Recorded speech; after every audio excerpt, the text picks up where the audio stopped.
What's going on, guys? This is Vince from Team Begins here. Tonight we're here to talk about Steelswarm Roach. What we're going to be talking about is he worth it? Is he worth it to have in your collection? Is it worth to have in your extra deck? Is it worth it to side him out? Is it worth to even buy or even own? Okay, so when Steelswarm Roach came out in Generation Force, I remember he was a very hot commodity. He was like that card that everybody had to have and everybody had to have in their deck. For quite some time. I mean, it started with Utopia, obviously, but after that, Steelswarm Roach was the first Xyz monster that I really remember everybody having in their deck. And at first, he was like an $80, $90 card.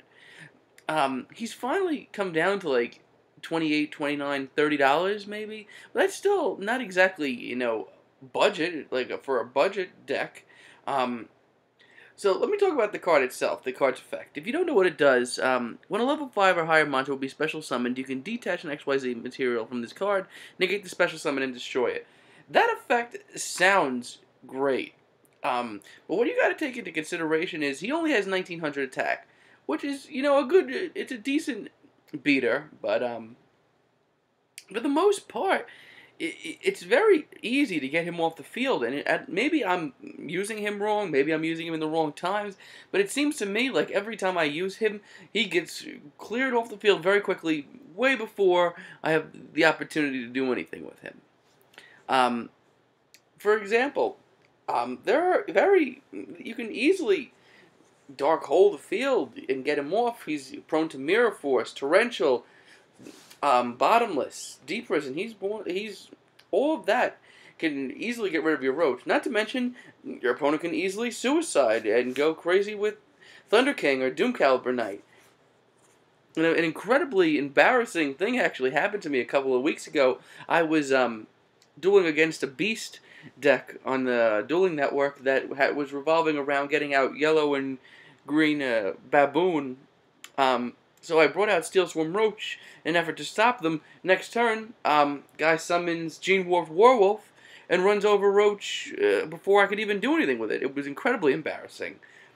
As far as I'm concerned, as far as my 2 level 4 monster Xyz go, I would much rather either go Gemini Pearl and go offensive, go Shockmaster and start negating shit left and right. I would rather go Utopia and start negating attacks. I would rather do a lot more before going to Steelswarm Roach.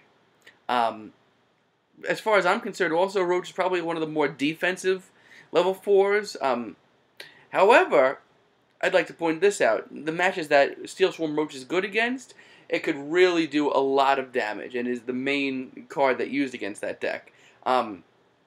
Decks that fall to Steelswarm Roach are anything that's special summoned constantly. Any Chaos deck, especially Chaos Dragons. Chaos Dragons is a deck that revolves around special summoning dragons, high-level dragons. Steelswarm Roach absolutely destroys that deck.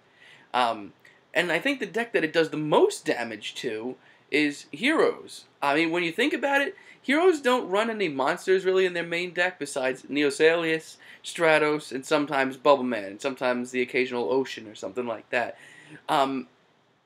They're going to be forced to be used their Gemini Spark on Steelswarm Roach. And not to mention, while Steelswarm Roach is on the field, they're not going to be able to bring out any of their larger level fusions like the Shining or Absolute Zero or anything like that. I just think that Steelswarm Roach puts E-Hero players in a real tough position, and it's just a pain to get around. So overall, Steelswarm Roach is a good card with a great effect, but I think he's much more situational than other 2 level 4 Steelswarm, rank 4 Xyz. So I want to hear what you guys have to say about it down below. What do you guys think? You guys think Steelswarm Roach is worth it to have in your side deck? Worth it to buy? Worth it to have? And keep watching, guys. Don't forget to comment, rate, and subscribe. Later.